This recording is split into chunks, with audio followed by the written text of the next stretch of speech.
dusome rero amwoshya. Isaka ashaje amaso ye amaze kuba ibirorirori ahamagara imfura ye Esawu ati mwana wanjye, aritaba ati karame.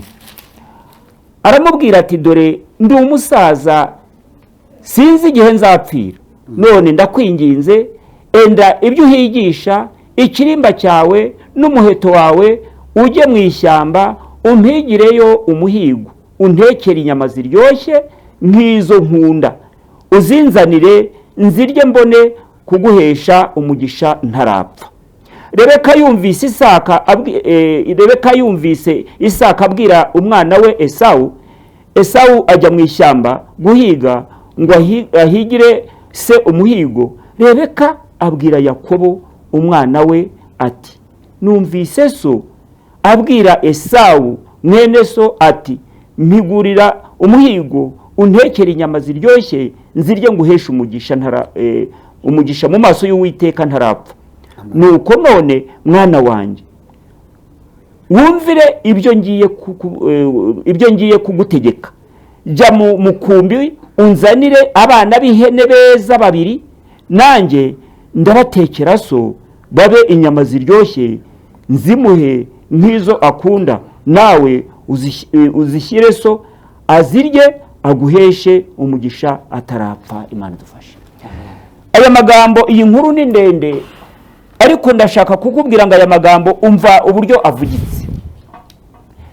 Isaka yari umusaza ashaje afite abahungu babiri b'abavandimwe, Esawu na Yakobo. Kandi mu muryango w'Abisirayeli umwana w'imfura niwe wagombaga guhabwa umurage, abandi bakaragwa n'ababyeyi bindi, ariko umurage mukuru wagombaga guhabwa umwana w'imfura. Ariko Isaka na Rebeka nyina w'abo bana ntabwo bavugaga rumwe, kubera ko Yakobo yabanaga na nyina akamuba uruhande akamutuma akagenda bari wabwira ati nzanira iki. Esawu rero kubera ko yakundaga guhiga ari umuhigi, byatumye Isa amubwira ati jya kumpigira inyamaswa unzanira inyama ziryoshye nkunda nzirye nguhesha umugisha. Ariko ngo yari amaze no gusaza atakireba. Ariko nyina umugore we Rebeka byumvise ahamagara murumuna we Yakobo, aramubwira ati vayo hano, numvise ibitekerezo bya so nabyumvise, ariko sinshaka ko mukuru wawe ahabwa umugisha kandi hari mwana wanjye ari wowe ntuma, ari wowe mbona, ari wowe ndeba.